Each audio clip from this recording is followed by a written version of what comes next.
Analyse du 2 août. Bon, on a une journée très intéressante. Voilà. Par rapport à la suite, on a notre support. Là ici, on a notre résistance. Là ici, on va descendre en 4 heures. Je vais marquer comme ça, c'est plus clair. Résistance à court terme. Et support.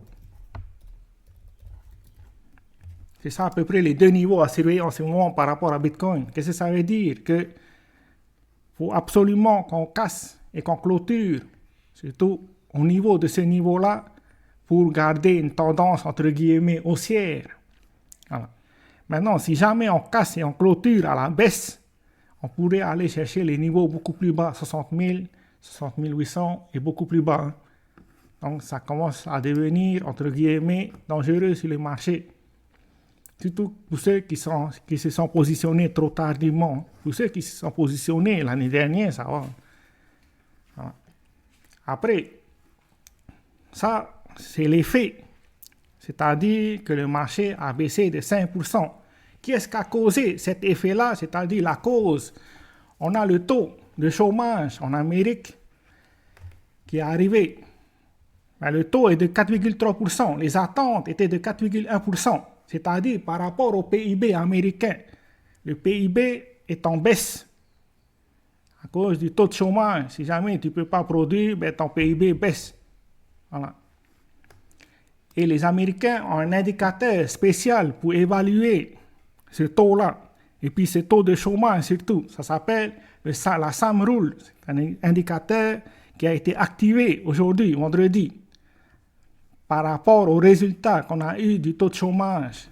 Un taux de 4,3 et les attentes étaient de 4,1. Donc c'est au-dessus. Mais ça, c'est l'effet, c'est la cause. Mais l'effet, c'est ce qu'on voit aujourd'hui par rapport au marché. Le prix baisse. Comme on peut le voir, non seulement il a baissé dans le marché des cryptos, mais il a aussi baissé dans le marché de la bourse. Maintenant, techniquement, par rapport à ce niveau-là, si jamais le marché n'arrive pas à retourner au-dessus des 62 800, on va prendre un chiffre rond, 62 800, donc je vais dessiner. Si jamais on n'arrive pas à clôturer au-dessus et à consolider au-dessus de ce niveau-là avant de repartir à la hausse, ben, il y a de fortes probabilités qu'on casse notre support avant de partir à la baisse. Voilà. Qu'est-ce que ça veut dire? Il vaut mieux rester patient sur le marché. Il faut attendre que le marché trouve un propre support. Ça ne sert à rien de se précipiter, surtout que la prochaine réunion de la Fed, où Jérôme Powell va, entre guillemets, c'est pas encore garanti à 100%, mais il y a de fortes probabilités qu'il baisse les taux d'intérêt le 18 septembre. Non, on peut le voir, je crois que j'ai marqué. Non, c'est pas là ici. On a là le 18 septembre. Il y a la réunion de la Fed où Jérôme Powell va baisser les taux d'intérêt. Fed meeting. Voilà. C'est une date importante. Ça nous laisse un laps de temps d'aujourd'hui jusqu'au 17 septembre de 47 jours. Il faut rester patient. Ça ne sert à rien de se précipiter. L'intervention de la Fed, c'est le 18 septembre, à moins qu'il y a des banques qui ont vraiment de gros problèmes. C'est seulement à ce moment-là que Powell peut intervenir. Sinon, il va intervenir le 18 septembre. Il vaut mieux rester patient et attendre que le marché trouve un support. Car pour moi, il y a des probabilités qu'on aille chercher beaucoup plus bas. Surtout parce qu'on a cassé le niveau, je vais marquer, ce niveau-là, hein, c'était un niveau très important. Je vais mettre en rouge. Voilà. On a cassé le niveau des 64 000. Et maintenant, il y a de fortes probabilités qu'on clôture. La clôture est très importante. Qu'on clôture sous ce niveau-là. C'est pour ça qu'il y a de fortes probabilités qu'on aille chercher les niveaux beaucoup plus bas.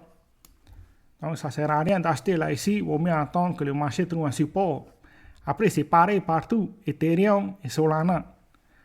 les altcoins, la bourse, tout. Ça ne veut pas dire qu'il faut paniquer, au contraire. Quand les gens paniquent, c'est le moment d'être proactif. Il faut attendre qu'un support arrive et d'acheter quand on a des signaux d'achat. Maintenant, le support majeur, c'est celui-ci.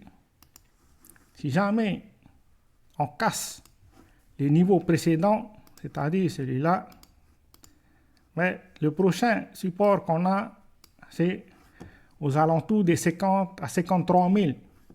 Donc c'est un niveau à surveiller par rapport à la suite. Voilà.